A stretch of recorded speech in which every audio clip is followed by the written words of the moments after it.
नमस्कार, मैं हूं राघवेंद्र द्विवेदी और आप देख रहे हैं भारत एक्सप्रेस पर हमारा खास चुनावी कार्यक्रम चाय पर चर्चा। मैं होशंगाबाद आ गया हूं। जिला होशंगाबाद का ये इटारसी नगर यानी नगर पालिका परिषद है ये। और इटारसी में क्या सियासी हालात हैं, क्या मुद्दे हैं यहाँ के स्थानीय और यहाँ की सियासी हवा किस दिशा में बह रही है, तमाम मुद्दों पर बातचीत के लिए हमारे साथ यहाँ के स्थानीय लोग हैं। इनसे हम आपको जोड़ते हैं। आप मीडिया से हैं? मैं राजेंद्र मालवी, पत्रकार। तो आप बतौर पत्रकार क्या देख रहे हैं इस नगर की समस्याएं, और अब तक जनता ने जिसको चुनकर भेजा है, क्या उन विधायक ने काम किया है जनता के हक में? काम तो हुए हैं पर सरकारी स्तर पर ही हुए हैं। आम जनता आज भी काम की अपेक्षा करती है, जैसे जल प्रदाय है और रोजगार के क्षेत्र में लोग अभी तक आशा की नज़र से देख रहे हैं सरकार से, परंतु कोई कदम सही नहीं उठाए हैं, जिससे आम जनता त्रस्त है। आम जनता त्रस्त है। जिले में 4 सीटें हैं और चारों पर पिछली बार अगर चुनाव नतीजे देखें तो जनता ने बीजेपी उम्मीदवारों को जिताया था। स्थानीय विधायक यहाँ बीजेपी से हैं। हालांकि त्रिकोणात्मक मुकाबला है इस बार, लेकिन काम नहीं हुआ जितनी अपेक्षा थी, उम्मीद थी जनता को। देखिए, जो पिछले बार के परिणाम थे वही परिणाम हम पुनः दोहराने जा रहे हैं। भारतीय जनता पार्टी चारों सीटें जिले की जीतने जा रही है। बीजेपी के ही नेता बागी हो गए और उन्होंने पर्चा भर दिया, तो इससे कहीं ना कहीं फंस सकती है सीट बीजेपी की। देखिए, वो तो पूरे प्रदेश में कई जगह सबकी व्यक्तिगत महत्वाकांक्षाओं के कारण कई जगह इस तरह की फाइट आपको देखने को मिल रही है, पर इस सब का कोई असर भारतीय जनता पार्टी को नहीं पड़ेगा। असर नहीं पड़ेगा। उसका आधार भारतीय जनता पार्टी का मजबूत संगठन और भारतीय जनता पार्टी की केंद्र की सरकार और प्रदेश की सरकार ने विकास की गंगा बहाई है, निरंतर बहाती चली आ रही है। आप भी मीडिया से हैं, आपका अपना एक अनुभव है इस इलाके को लेके, क्या कहना चाहेंगे आप? पिछले काफ़ी समय में बहुत विकास के बहुत कार्य हुए हैं, इसमें कोई संदेह नहीं है। डॉक्टर सीताराम शर्मा जी ने के सबसे जीवंत तो पारिवारिक संबंध है, इसलिए पिछले 1990 से वो चुनाव जीतते आ रहे हैं और आने वाले समय में भी वो चुनाव जीतेंगे, ऐसी परिणाम ऐसा लोगों का रुख बता रहा है। अच्छा, आप युवा हैं और पार्षद भी हैं, क्या अनुभव है आपका? भारतीय जनता पार्टी पूर्ण बहुमत से जीत के आ रही है और इटारसी होशंगाबाद विधानसभा ऐतिहासिक मतों से जीतेंगे। जितनी बार पिछली बार जीते उससे डबल मतों से जीतेंगे। पिछली बार भाजपा से गए हुए व्यक्ति सरताज सिंह कांग्रेस के प्रत्याशी थे। इस बार भाजपा के ही पूर्व विधायक कांग्रेस से प्रत्याशी हैं और भाजपा का ही एक व्यक्ति निर्दलीय खड़ा हुआ है। मतलब कांग्रेस के पास प्रत्याशी भी नहीं मिला और निर्दलीय भी उनको भाजपा का खड़ा करना पड़ा, पर इसके बाद भी विकास बोल रहा है, काम बोल रहा है और शासन की सारी जो जनहितैषी योजना है वो बोल रही है कि ऐतिहासिक मतों से पुनः डॉक्टर सीताराम शर्मा जीत जाएंगे। से जुड़े लोग बागी हो रहे हैं, तो कहीं ना कहीं बीजेपी के वोटों का बंटवारा होगा? बिल्कुल नहीं होगा। कांग्रेस है ही नहीं ना, कांग्रेस के पास है ही नहीं लोग, तो भाजपा से लोग ले जाके वो टिकट देते हैं। ऐसी स्थिति हो गई। चाय ले लीजिए, चाय पर चर्चा है तो चाय भी आपके साथ। ना कार्यकर्ता बचे ना प्रत्याशी बचे उनके पास। अच्छा, न कार्यकर्ता बचे ना प्रत्याशी बचे। आपको भी ऐसा लगता है कि कांग्रेस इतनी कमजोर है कि अब कोई चुनौती नहीं बीजेपी के सामने? जी सर, बिल्कुल। बीजेपी में जो काम होता है सर, वो वर एंड पार्टी में नहीं होता। और सबसे बड़ी बात तो ये है सर कि क्या बोलते हैं, यहाँ पे गुंडागर्दी खत्म हो गई हमारे बीजेपी के राज्य में और फुल बहुमत से बनेगी बीजेपी।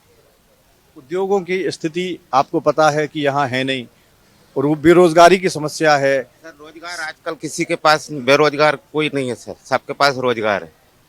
और आदमी जो नहीं करना चाहता उसके पास रोजगार नहीं है, बाकी सभी के पास रोजगार है। जो काम करना चाहता है उसके पास काम की कमी नहीं है? नहीं है सर, कोई कमी नहीं काम की। बीजेपी के राज्य में तो कमी है ही नहीं काम की। हर व्यक्ति को धंधा दिया है बेरोजगारी बीजेपी ने। किस तरह दिया है? जैसे हर उद्योग में पीएम मुद्रा योजना के अंतर्गत भी लोन दिए है सरकार ने।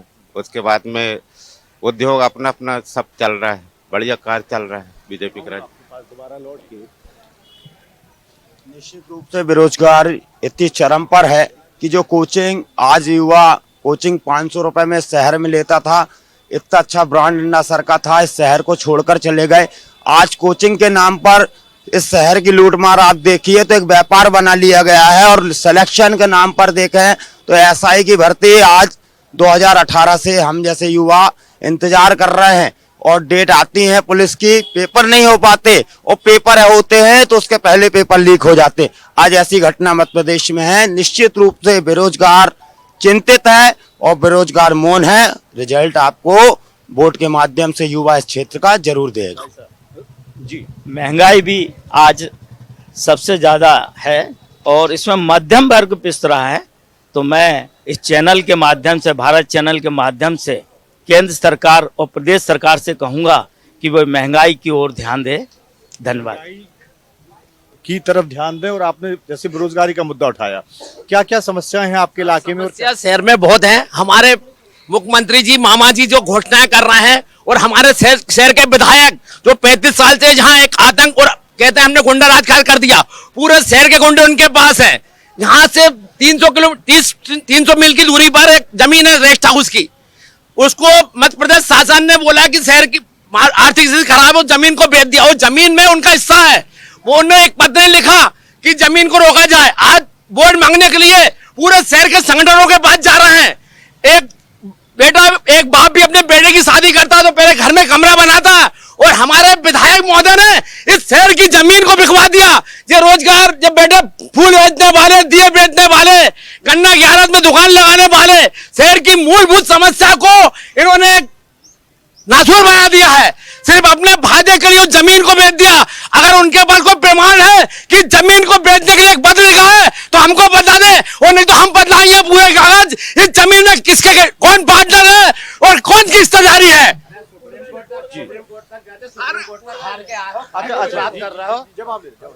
सुप्रीम कोर्ट तक गए ये लोग। बाद व्यसन पैदा करने वाले, शहर के विकास इनको सुहाता नहीं है। इनको इनका परिवार सुहाता है, परिवार का भ्रष्टाचार सुहाता है। नगर पालिका अध्यक्ष थे इनके परिवार के लोग। भ्रष्टाचार की परंपराएं कायम करी इन्होंने नई। और आज वो तो आरोप लगा रहे हैं कि आपने परंपराएं कायम की। भ्रष्टाचार उनके पास कोई कागज हम बता दें, हम बदलाएंगे। कितने आरोप है? प्रशासन सूचना अधिकार नियम के तहत के पास हमारे पास पोथी भरी पड़ी है विधायक जी की। क्या है? पोथी है, पोथी। कांग्रेस से आप रिश्ता है आपका, मैं देख रहा हूं आपके लिबास को। जी, पार्षद हैं आप, क्या देख रहे हैं माहौल को आप? देखिए, विधानसभा चुनाव अपनी जगह पर है, लेकिन स्थानीय मुद्दों पर चुनाव लड़ा जाता है। मैं नगर पालिका परिषद इटारसी में पार्षद हूँ, और मेरे लिए स्थानीय मुद्दे जो हैं वो विकास के हैं। शिक्षा, बेरोजगारी, ये तो कॉमन हर जगह रहती है। इनको जल्द से खत्म करना इतना आसान नहीं है। लेकिन सतत करीब 30 वर्षों से यहाँ पे भाजपा के विधायक रहे हैं, लेकिन क्षेत्र की जनता के लिए किसी प्रकार के कोई रोजगार के लिए उन्होंने विशेष नहीं किया है। जितनी भी फैक्ट्रियाँ या रोजगार के संसाधन या कोई ऐसे फैक्ट्रियाँ आती हैं, सब वो मामा बुद्धि ले जाते हैं। यहाँ क्षेत्र की जनता के लिए उन्होंने कुछ भी नहीं किया। कुछ नहीं किया क्षेत्र की जनता के लिए। साफ सफाई, या जो मैंने देखा, कल मैं आया आपके शहर में इटारसी में, आवारा पशुओं का भी घूमना मैं देख रहा हूँ। देखिए, गौ माता की समस्या निश्चित है, लेकिन उसके लिए सरकार, हमारे जनप्रतिनिधि लगातार चिंतित हैं और भारतीय जनता पार्टी का प्रमुख एजेंडे में भी शामिल है। अगर गौ माता की चिंता की है तो सिर्फ और सिर्फ भारतीय जनता पार्टी और उसके जनप्रतिनिधियों ने की है। मैं जिस वर्ग से आता हूं, मैं भाजपा किसान मोर्चा जिलाध्यक्ष होने के नाते पूरी जवाबदेही से कह सकता हूं कि आज से 20 वर्ष पहले किस प्रकार किसान फटेहाल बदहाल था। आज किसान सम्मान निधि के माध्यम से एक एकड़ किसान के खाते में 10-10, 12-12 हजार रुपए सीधे सीधे देने का काम हमारी सरकार कर रही है। समर्थन मूल्य पर 12 मासी खरीदी हो रही है। प्रत्येक किसान के सीधे सीधे खाते में प्रत्येक परिवार में 1-1 लाख रुपए अप्रत्यक्ष रूप से देने का काम कर रही है। पहले किस प्रकार गांव में जाने की कोई अप्रोच रोड नहीं होती थी, आज एक एक छोटा से छोटा गांव भी मुख्य मार्ग से जुड़ा हुआ है। 12 मासी हम सड़क सतत संपर्क में। और आरोप लगाना हमारे विपक्ष पिछले 15 सालों से हम भगवान से दुआ करते हैं और आने वाले 5 सालों में और ऐसे ही आरोप लगाते रहे। 15 लाख रुपए भेजे थे आपके प्रधानमंत्री, 15 लाख रुपए की लालच देके आप सत्ता में आए हो, 15 लाख रुपए खाते में भेजोगे। गौरक्षा की बात कर रहे हैं, और ये जो गायों के विषय में इन्होंने बताया, ये सिर्फ और सिर्फ खोखली बातें हैं। आप 4 कदम निकल के चलिए, नहीं तो मैं लेके चलता हूँ आपको। सड़क पे गाय बदहाल, इन्होंने 15 लाख रुपए तो हमारे प्रत्येक भारतवासी का उस दिन अदा हो गया था जिस दिन धारा 370 खत्म हुई थी और राम जन्मभूमि का मंदिर का निर्माण हुआ था। उस दिन 15 लाख रुपए प्रत्येक भारतीय के वो हो गए। नहीं, वो तो यही कह रहे हैं कि वो तो जब कहा गया था उसके बाद ये भी बात आई थी तो जुमला इस्तेमाल। हमने ये नहीं कहा कि जितना काला धन आज जो छापेमारी हो रही है, अगर हम वो धन निकाल लेंगे तो प्रत्येक परिवार के खाते में 15 लाख रुपए आएगा, और उसे अभियान में लगी है हमारी धन निकाल चुके हैं, धन निकाल चुके हैं। जितना पैसा इन्होंने रिकवर कर रहा था उससे मात्र कुछ हजार रुपए बाहर मतलब रिकवर होना रह गए थे। पूरा काला धन वो कहाँ गया? वो पूरा पैसा जब नोटबंदी हुई थी वो पूरे पैसे वापस आ गए। हम लोग आप स्थानीय इनसे मुद्दों पर लौटते हैं। पूछिए कि ये मुख्यमंत्री अपने कमलनाथ जी थे, ये महिलाओं के लिए शराब की दुकान खुलवाना चाहते हैं, इनके बारे विषय में इनसे पूछिए कि ये कौन सी पूछिए आपके विधायक ने एक दुकान हटाने के लिए उस भाई का मकान तोड़ दिया। वो एक अपने पार्षद जो विधायक थे आपके सोना साहब ने आगे एक दुकान थी शराब की, उसको हटाने के लिए नहीं हटाई, उस भाई का मकान तोड़ दिया। बदले की भावना से काम करता है आपका विधायक, भावना से काम करते हैं। आप इनसे ये बताइए गुंडागर्दी हटाना, आज गुंडागर्दी हटाना ये बदले की भावना होती है? जिस समय मैं एक फौजी हूँ, मैं बाहर से आता था, जब ट्रेन से आता था, कह लीजिए तो देखिए मैं आऊंगा अभी एक मिनट, एक ब्रेक का वक्त है। बहुत छोटे से ब्रेक के लिए मैं रुकूंगा, उस ब्रेक के बाद बहुत जल्द वापस आऊंगा। आप देखते रहिए भारत एक्सप्रेस। आरोप लगाते हैं।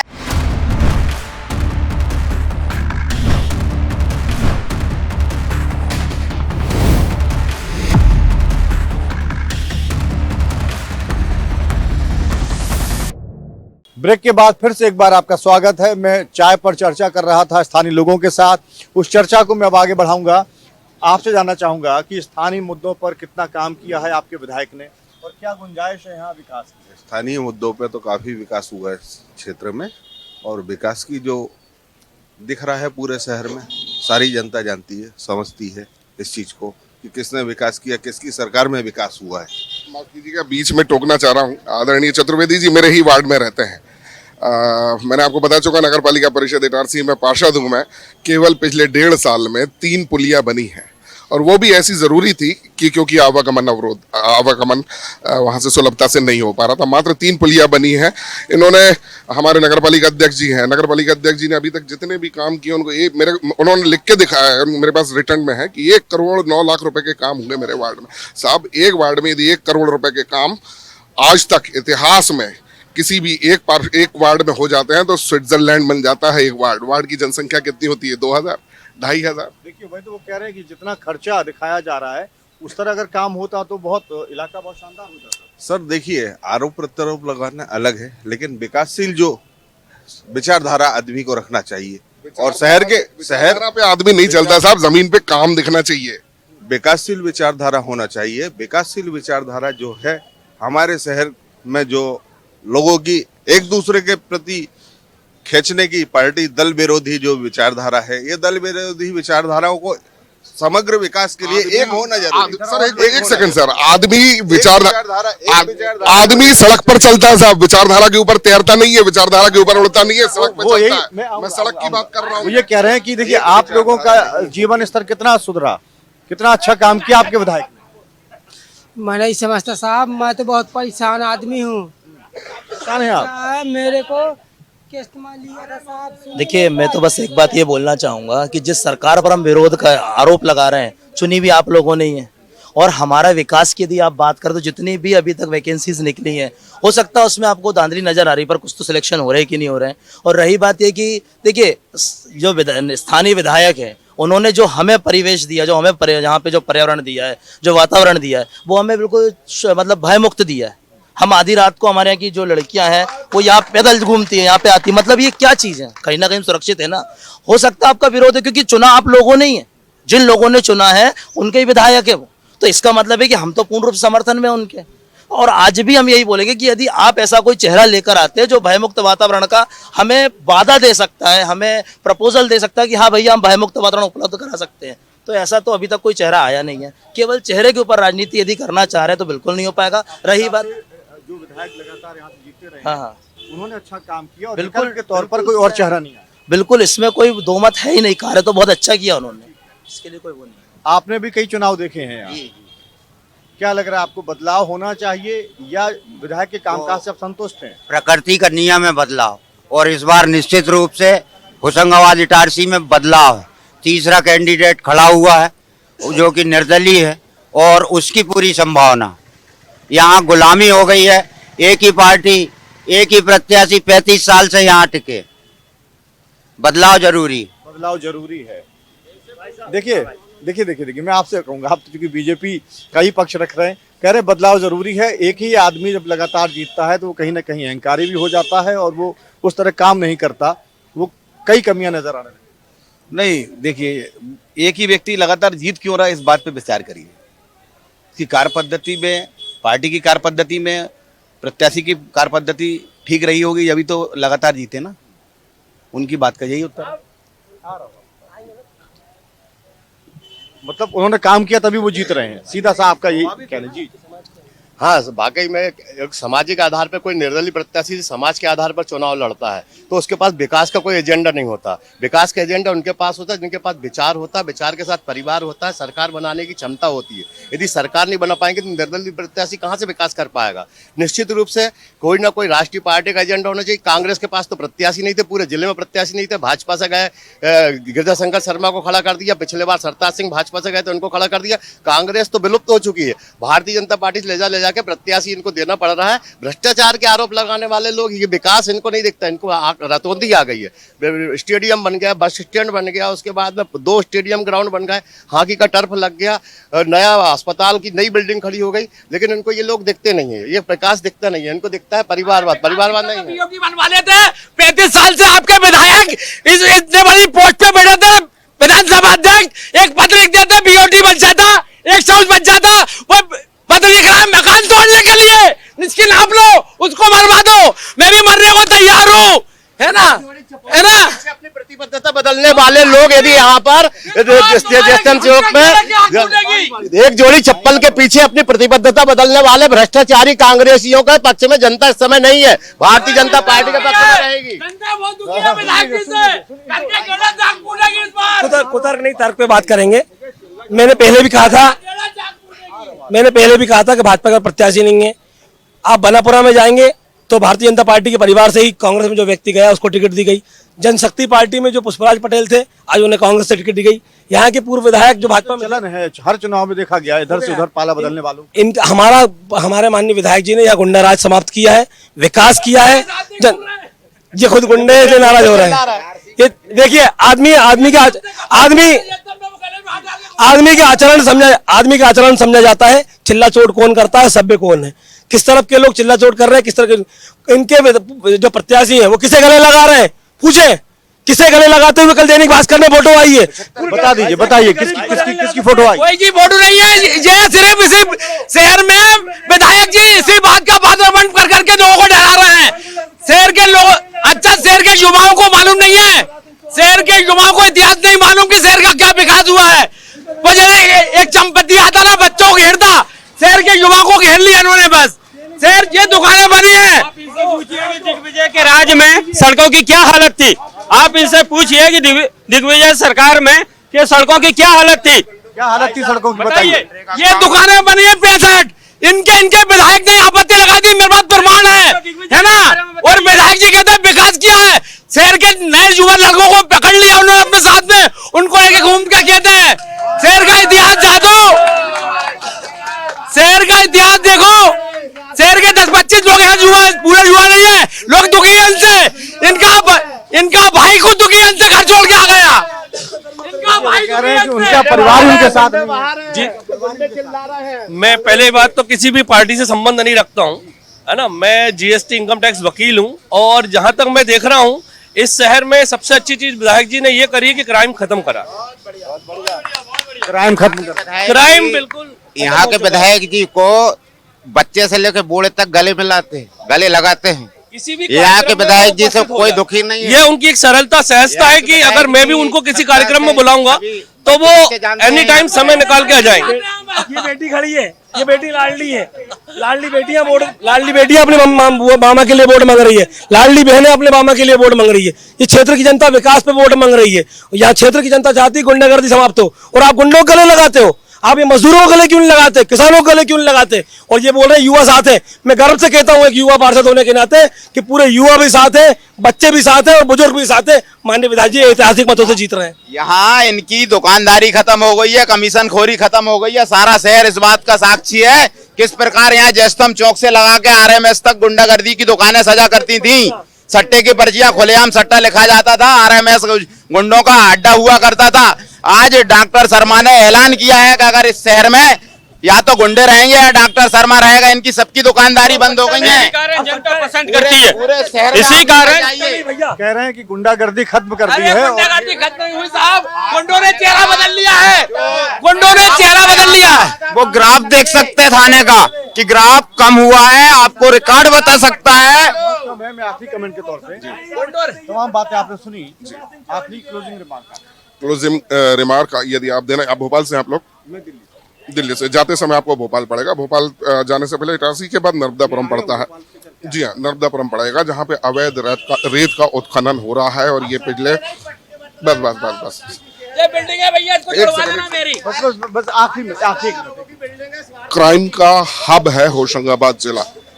आप अभी यहाँ से जब लौटेंगे तो 5 मिनट के लिए नर्मदा पुल पर रुक जाइएगा। आपको सैकड़ों ट्रैक्टर ट्रॉलियां रेत का अवैध परिवहन करते हुए दिख जाएंगी। और ये यहाँ के भाजपाई ही कर रहे हैं, भाजपा ही कर रहे हैं। आप आरोप लगा रहे हैं भाजपा पर। देखिए अब मेरे पास समय समाप्त हो रहा है। उदाहरण है कांग्रेस के प्रत्याशी पक्ष में प्रदेश स्वेच्छा के नाम पर चुनाव जीतेगी और केंद्र में मोदी जी के नाम पर प्रदेश सरकार बनेगी। सिवनी मालवा में भी कांग्रेस प्रत्याशी के पक्ष में रिवाल्वर लहराया गया था, रिवाल्वर। इतना ही समय था मेरे पास इस कार्यक्रम के लिए। आपने पक्ष विपक्ष दोनों तरह की बातें सुनी। बीजेपी जो समर्थक लोग हैं उनका ये कहना है कि यहाँ के स्थानीय विधायक ने बहुत अच्छा काम किया है, गुंडागर्दी खत्म की है। दूसरी तरफ कांग्रेस के जो समर्थक है उनका ये कहना था कि वो लगातार जीतते रहे लेकिन उतना काम नहीं किया जितनी उम्मीद होनी चाहिए थी, विकास कार्य कराना चाहिए था। लेकिन इस सब के बीच में आखिर जनता को फैसला करना है। 17 नवंबर को जब वोट पड़ेंगे उस वक्त जनता को फैसला करना है कि किसके पक्ष में मतदान करती है। इस कार्यक्रम में देखते रहिए भारत एक्सप्रेस।